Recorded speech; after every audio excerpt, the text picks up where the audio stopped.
사사기 20장 12절부터 28절까지 교독하겠습니다.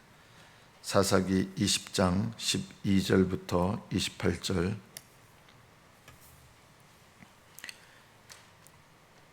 (12절부터) 교독합니다. 이스라엘 지파들이 베냐민 온 지파의 사람들을 보내어 두루 다니며 이르기를 너희 중에서 생긴 이 악행이 어찌 됨이냐.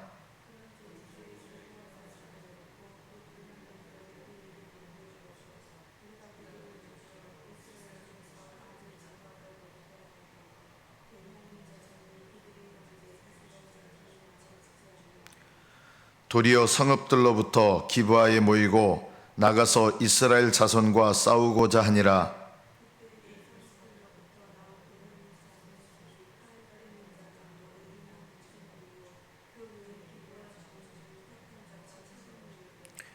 이 모든 백성 중에서 택한 700명은 다 왼손잡이라 물매로 돌을 던지면 조금도 틀림이 없는 자들이더라.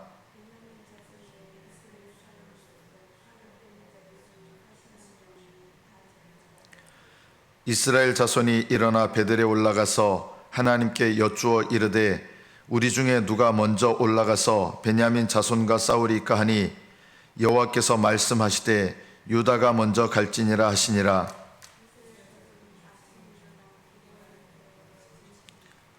이스라엘 사람이 나가 베냐민과 싸우려고 전열을 갖추고 기브아에서 그들과 싸우고자 하매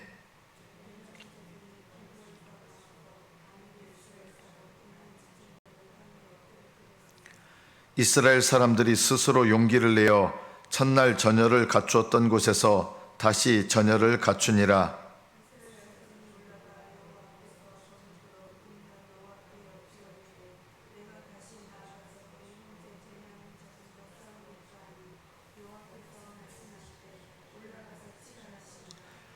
그 이튿날에 이스라엘 자손이 베냐민 자손을 치러 나아가매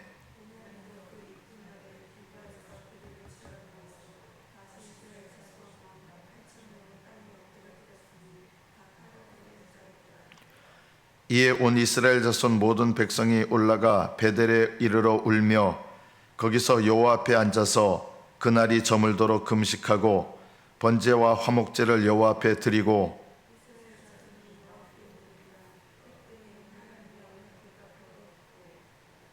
아론의 손자인 엘르아살의 아들 비나스가 그 앞에 모시고 섰더라. 이스라엘 자손들이 여쭈기를 우리가 다시 나아가 내 형제 베냐민 자손과 싸우리까 말리까 하니 여호와께서 이르시되 올라가라. 내일은 내가 그를 네 손에 넘겨주리라 하시는지라. 여기까지 받들어 읽겠습니다.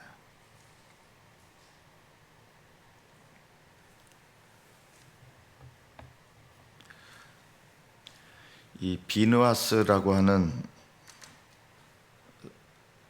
사람은 광야에서 하나님께 충성했던 사람인데 비느하스가 여기 등장하는 거예요. 그러니까 이 사건은 이스라엘 백성이 가나안 땅에 들어와서 초기에 일어난 일이라는 것을 알 수 있습니다. 사사기의 맨 마지막에 기록됐지만 사실은 사사기의 역사의 맨 앞부분에 일어난 사건입니다. 그런데 그것을 사사기 맨 뒤에다가 이렇게 놓고서 성경은 연대순으로 항상 배치하지 않습니다. 하나님이 말씀하시려고 하는 그 흐름과 내용을 따라서 말씀을 하는 거예요. 그리고 복음서도 역시 마찬가지입니다. 복음서도 보면 순서대로 하지 않아요. 순서대로 사건이 기록되지 않고 어떤 사건은 앞에 있던 사건인데 뒤에 기록하게 하시고 뒤에 있던 사건인데 앞에 기록하게 하시고 그럴 때가 많습니다. 복음서에 나오는 사건도 연대순으로 항상 기록하지 않습니다. 그것은 하나님께서 말씀하시고자 하는 방향, 또 성경을 기록하신 분들을 통해서 하나님께서 말씀하시려고 하는 이 방향이 있는 것이죠. 오늘 이 사사기의 말씀을 보면 베냐민 자손이 젊은 사람들이 비류, 불량배라고 이렇게 표현되어 있습니다. 쓸데없는 사람들, 원래 원문은 벨리알의 아들들에서 쓸모없는 사람들 이런 뜻입니다. 쓸모없는 사람들.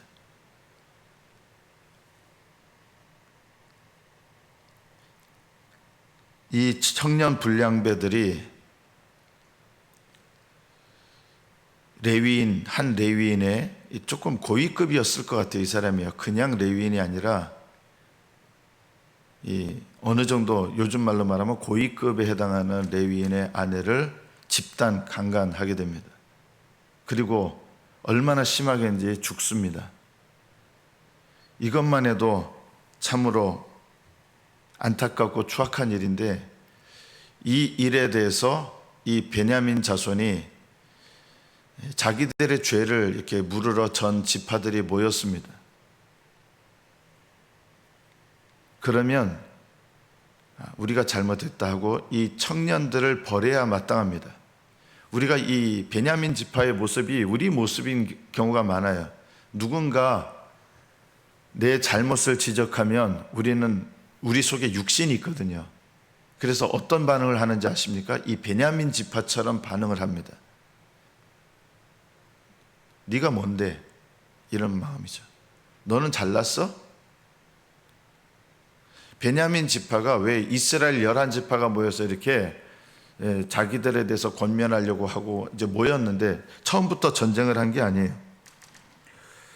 이 불량배들을 우리에게 넘겨줘서 우리가 그들을 죽여 이스라엘 중에서 악을 제거하여 버리게 하라, 이렇게 얘기를 했어요.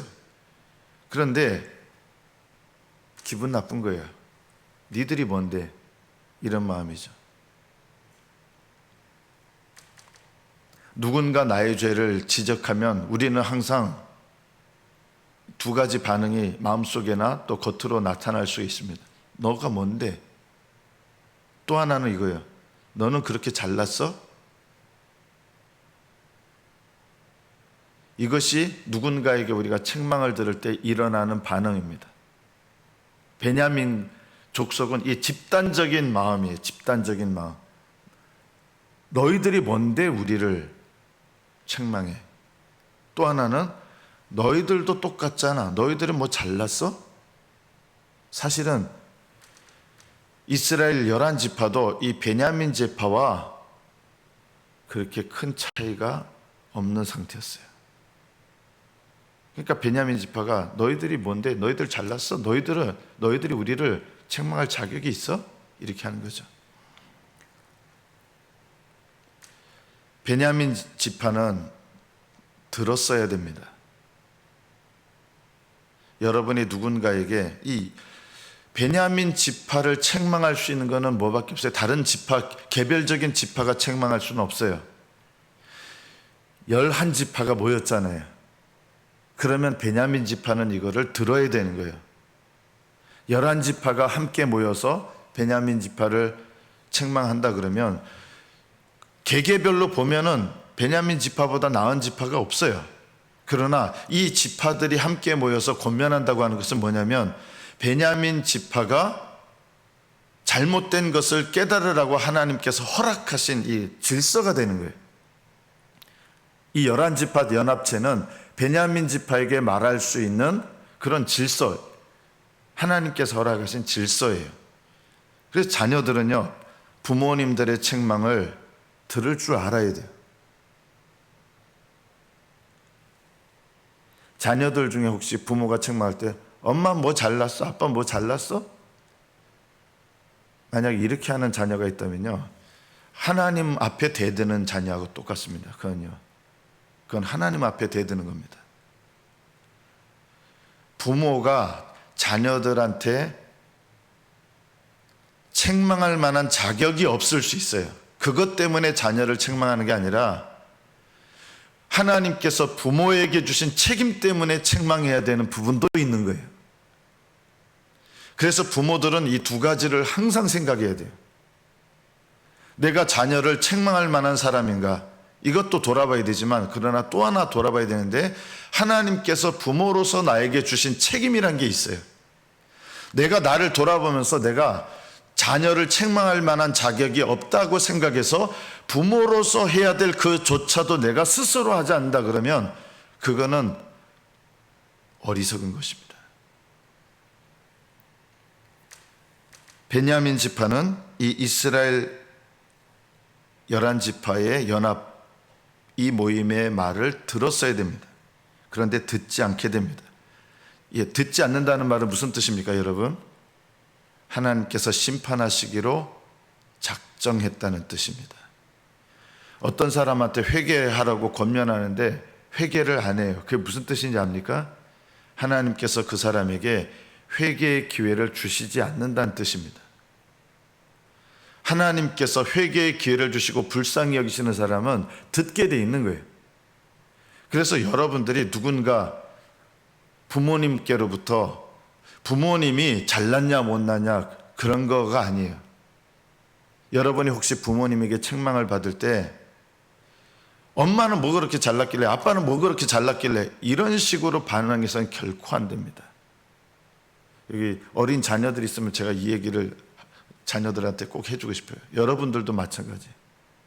엄마는 뭐가 잘났는데 이런 얘기는 들으면 안 돼요.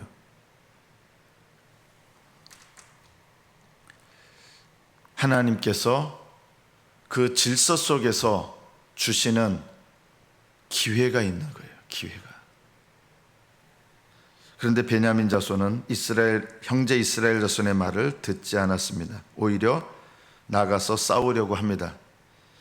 자, 그런데 오늘 본문에서 정말 이해가 안 되는 일이 있습니다. 베냐민 지파의 숫자는 26,700명입니다. 그리고 이스라엘 11지파의 숫자는 40만 명입니다. 몇 대 몇이에요? 15대 1입니다. 여러분, 이게 말이 쉬운 거죠? 군대에서 싸울 때 1개 사단 병력하고 15개 사단 병력이 동시에 싸운다는 거하고 똑같은 거죠. 이게 전쟁이 말이 안 되는 거예요.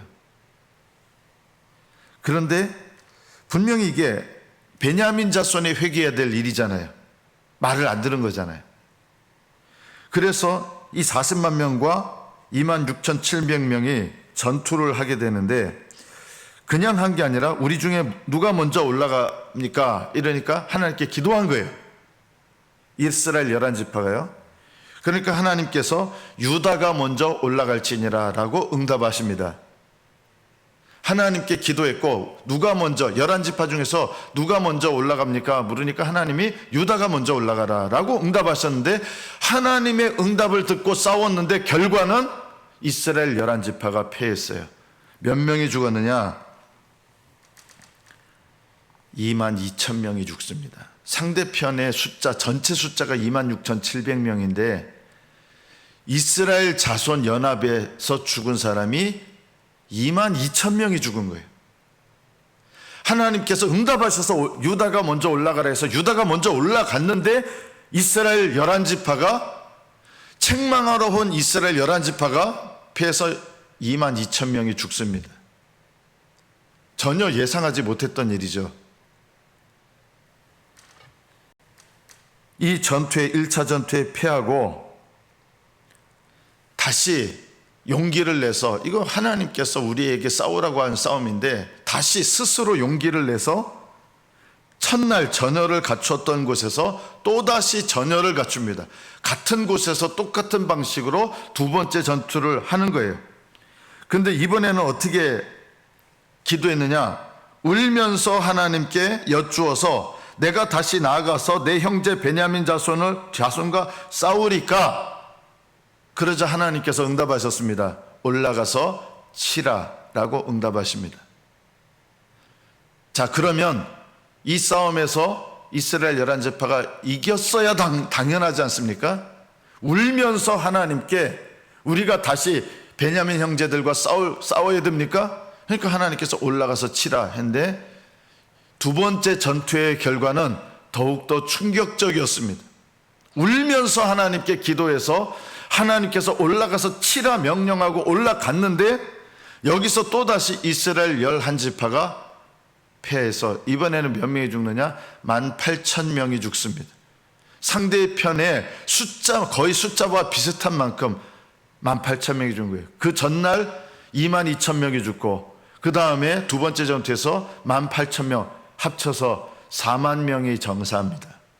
26,700명, 불의한 베냐민 지파 26,700명과 전투를 하는데 그것을 책망하러 온 이스라엘 전체 지파에서 4만 명의 두 번의 전투를 통해서 죽는 거예요. 왜? 하나님께서 싸우라, 올라가서 치라 명령하셨는데 왜 지게 됩니까?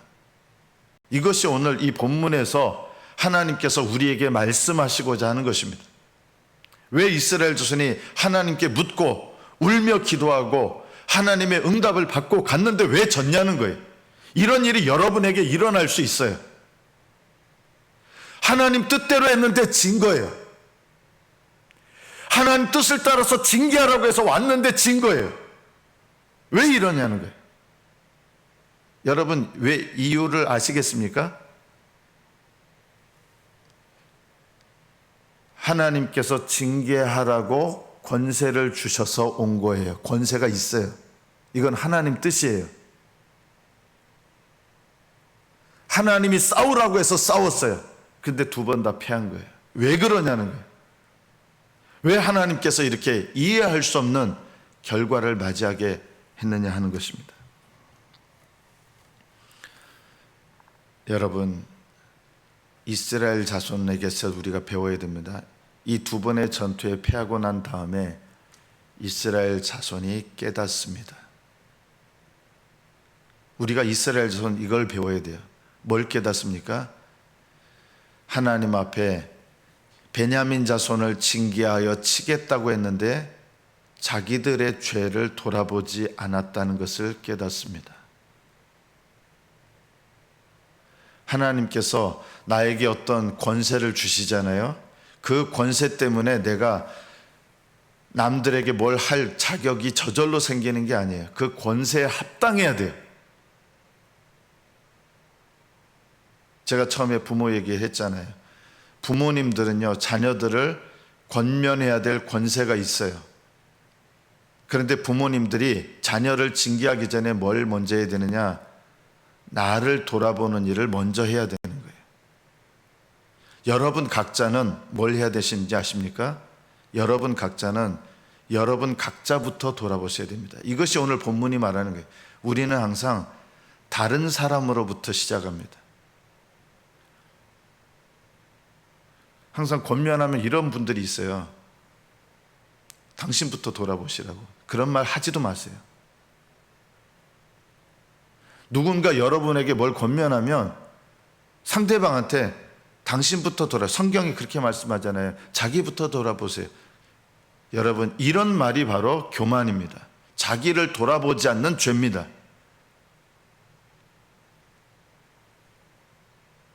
항상 다른 사람을부터 먼저 돌아보라고. 누가 뭐라, 성경 말씀이 자기부터 돌아보라고 했잖아면서 남한테 그 얘기를 해요. 그거 남한테 하는 게 아니라 나한테 해야 되는 거예요. 징계하러 왔던, 권면하러 왔던 이스라엘 11지파가 이 두 번의 전투에서 패하면서 하나님 뜻을 깨닫습니다. 하나님께서 징계의 도구로 11지파를 모이게 하셨지만 하나님께서 이 지파들과 함께 하시려면 먼저 어디서부터 시작해야 되는 거예요?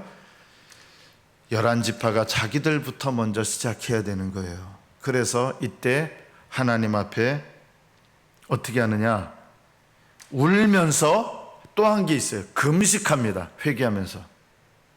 자기들의 죄를 돌아보면서 금식하게 되고, 그리고 하나님께 자기들의 죄를 위하여 번제와 화목 제물을 올려드려서 하나님께 진심으로 회개합니다. 하나님께서 이스라엘 11지파에게 징계의 도구로 부르셨지만 이 징계의 도구로 하나님께 쓰임받으려면 본인들이 먼저 하나님 앞에 오늘 본문 울며 금식하며 번제와 화목제를 드리는 것, 이거부터 본인들이 먼저 하는 거예요. 가끔 이제 목사님들이 설교하면 성도들 중에 목사님부터 먼저 돌아보세요. 이게 얼마나 교만한 말인지 아십니까? 결코 이런 말을 하지 마십시오. 다른 사람에게 당신부터 먼저 돌아보세요, 이런 말 하지 마십시오. 자식들이 부모에게 하는 최악의 말이 뭔지 아십니까? 엄마 아빠부터 먼저 돌아보라고. 여러분, 하나님께서 질서 속에 두셔서 질서 속에 아래에 있는 자가 하나님께서 내 윗질서로 허락하신 사람에게 당신부터 먼저 돌아보세요, 이런 말을 하는 것을 하나님은 허락하지 않습니다. 그러면 윗질서를 하나님이 어떻게 하시느냐? 이 이스라엘 11지파를 어떻게 하신 거예요? 하나님께서 이 두 번의 전투에서 완전히 비참하게 패하게 하셔서 먼저 징계하시는 거예요. 하나님이 직접 징계하시는 거예요. 이게요. 이스라엘 11지파는 돌아봐야 되는 거예요. 깨달았어요. 울며 금식하며 번제와 화목제를 드리고 하나님께 묻습니다. 겸손하게 낮아졌겠죠. 그리고 여쭙는데 우리가 다시 나아가 내 형제 베냐민 자손과 싸우리까 말리까? 그 전에 기도했던 거하고 똑같죠. 그런데 뭐가 달라졌어요? 기도가 바뀐 것 같죠. 기도의 내용은 똑같은 것 같은데 그 기도하는 마음의 중심들이 겸손하게 낮아진 거예요. 깨닫고 회개한 거예요. 그러니까 하나님께서 이렇게 응답하십니다. 올라가라. 내일은 내가 그를 내 손에 넘겨주리라. 이번에는 하나님께서 함께 하시는 거예요. 그리고 베냐민 지파를 하나님께서 심판하시는데 얼마나 무섭게 심판하는지 아십니까? 다 죽이게는 안 하시고 이스라엘 자손들이 또 혈기를 부려요. 600명 남고 다 죽는 거예요. 한 지파 전체가 600명 남고 여자까지도 죽인 거예요. 사실은요, 여자들이 없는 거예요. 너무 과하게 한 거죠. 남자 600명이 자기 지파에서 처녀로 결혼할 사람들이 없어서 남의 지파에서 나중에 여자들을, 우리는 옛날 말로 하면 보쌈에서 옵니다. 200명을.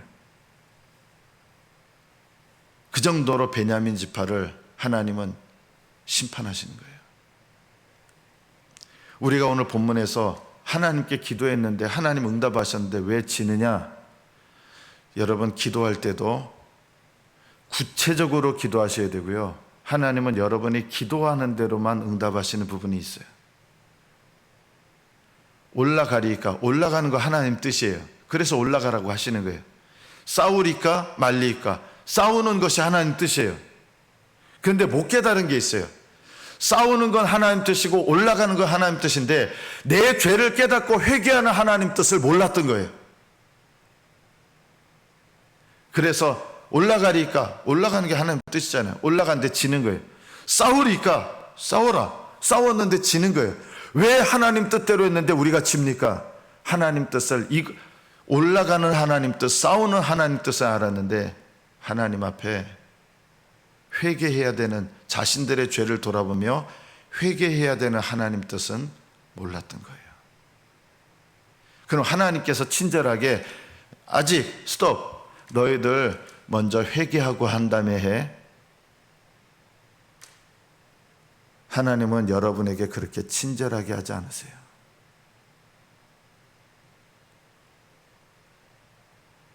하나님께 묻지 않는데 알아서 하나님께서 다, 야, 이거는 깨달아야 돼, 회개해야 돼. 하나님 그렇게 하시는 게 아니라 여러분이 겪게 되는 사건 속에서 깨닫게 하세요.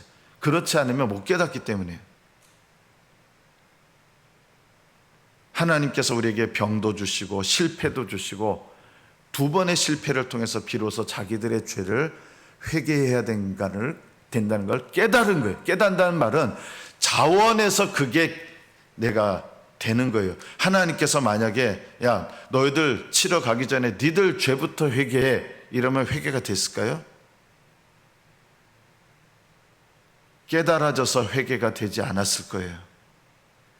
너희들 두 번째 싸울 때, 야, 어제 왜 졌는지 아니? 너희들 죄부터 회개해야 돼. 이러면 회개할 마음이 안 드는 거예요. 철저하게 이렇게 실패를 해야, 좀 세상 말로 말하면 철저하게 박살이 나야 하나님 앞에 내가 진정으로 회개가 나오는 거예요. 하나님께서 이스라엘 백성이 깨닫도록 두 번의 전투에서 처절하게 패하게 하시고 이 실패와 패배를 통해서 하나님 앞에 자기들의 죄를 회개하는데 진정으로 울고 진정으로 금식하고 진정으로 회개하게 되는 거예요. 만약에 하나님이 야 올라가기 전에 니들 죄부터 회개하면 어떻게 했겠어요? 그냥 예 하나님 죄송합니다 하고 이렇게 말하고 별로 마음에 와닿지도 않는 고백하고 마음에 와닿지도 않는 번제와 화목제를 드리고 아마 그렇게 하고 그냥 대충 올라갔을 거예요. 이건 회개가 아니에요. 회개는 내 마음에서부터 깨달아져야 되는 거예요. 하나님께서 왜 싸우기 전에 얘기하시죠. 하나님 미리 이렇게 되는 게 아닌 거예요. 하나님께서 여러분의 삶 속에 회개의 은혜를 베푸실 때 언제 베푸시느냐? 회개의 기회를 주실 만한 때 주시는 거예요. 깨달을 만할 때 깨닫게 하시는 거예요. 보통 그때가 언제입니까? 내 힘으로 안 되는 것을 처절하게 경험할 때, 그것이 하나님께서 우리를 사랑하시며 깨닫게 하시며 우리와 함께 하시는 비결입니다. 여러분의 생각을 실패 속에서 하나님 앞에 철저하게 내려놓으시고 하나님 앞에 먼저 나를 돌아보고 마음이 낮아져서 겸손하여지면 비로소 하나님과 동행할 준비가 되는 것입니다. 주님과 동행하려면 이렇게 마음이 낮아져서 회개하는 것이 반드시 있어야 됩니다. 여러분의 삶 속에 늘 이런 마음으로 하나님 앞에 깨닫도록 회개의 영을 구하시고 겸손히 낮아져서 하나님 앞에 주님과 동행하는 시작이 있고, 그래서 여러분의 삶이 주님과 동행하는 인생들이 되시기를 축복합니다. 기도하겠습니다.